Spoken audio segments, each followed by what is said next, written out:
आज का जो हमारा टॉपिक है वो है ट्रेड डिस्काउंट और कैश डिस्काउंट। इसीलिए हमने क्वेश्चन लिखा है what is trade discount and cash discount.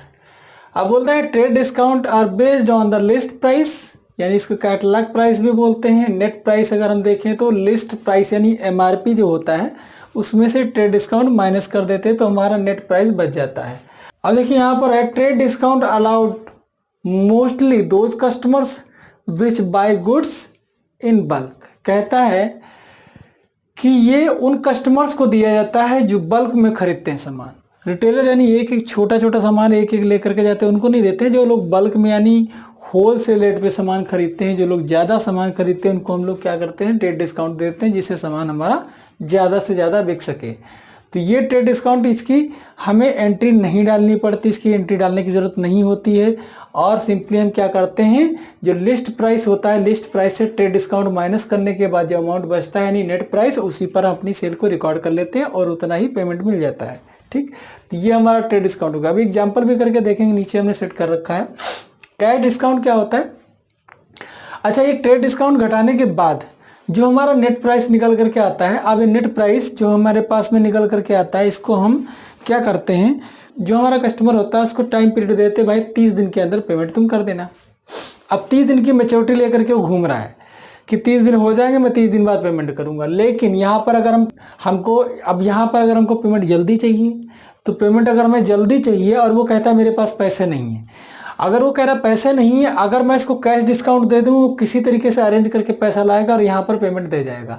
तो इसीलिए कैश डिस्काउंट दिया जाता है ताकि सामने वाला जो बंदा है यानी सामने वाला जो बायर है या कस्टमर है वो हमको जल्दी पेमेंट दे दे, इसलिए हम कैश डिस्काउंट को दे देते हैं। तो मैच्योरिटी पीरियड मान लें 30 दिन का था कि भाई 30 दिन में पेमेंट कर देना, और हम चाहते हैं कि हमें जल्दी पैसा मिल जाए, जल्दी पैसा खाली हो जाए, तो हम क्या करेंगे, उसको कैश डिस्काउंट 2% एक्स्ट्रा दे देंगे। यानी ट्रेड डिस्काउंट तो दिया ही दिया, उसके अलावा भी 2% दे रहा है कि भाई अगर 30 दिन के अंदर तुमने पेमेंट कर दिया तो हम क्या करेंगे, तुमको 2% का और एक्स्ट्रा डिस्काउंट दे देंगे। इसको बोलते हैं कैश डिस्काउंट।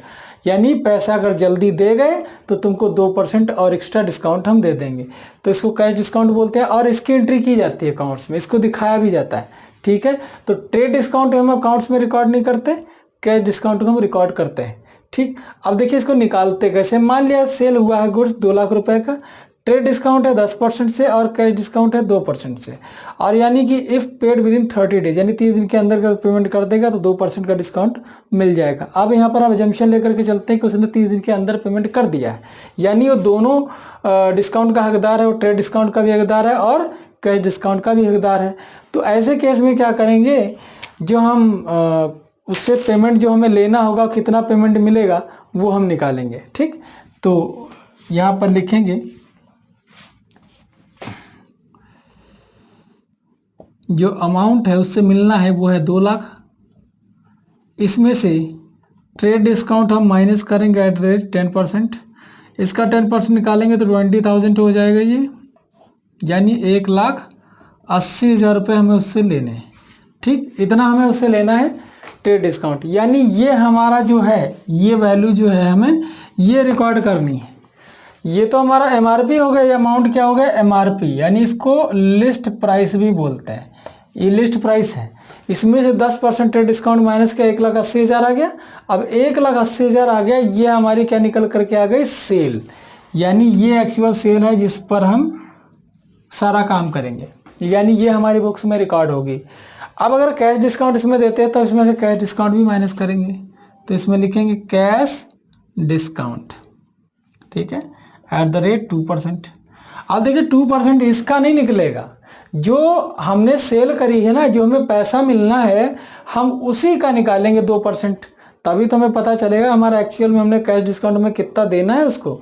तो 1,80,000 का निकाल लेंगे तो ये आ जाएगा 3,600 रुपये, माइनस करेंगे तो 1,76,400, कैश डिस्काउंट कितना निकला, 3,600 रुपये।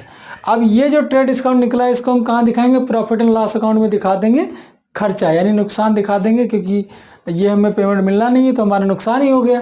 तो ये डिस्काउंट अलाउड कहाँ चला जाएगा, प्रॉफिट एंड लॉस अकाउंट में डेबिट साइड में दिखा देंगे। ठीक, सेल कहाँ चली जाएगी, हमारी ट्रेडिंग में चली जाएगी, क्रेडिट साइड में।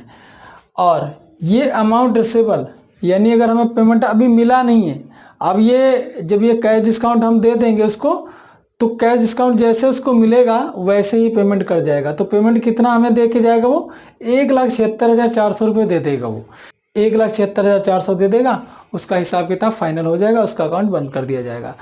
तो अब मिलते हैं अगले वीडियो में। Tata bye bye.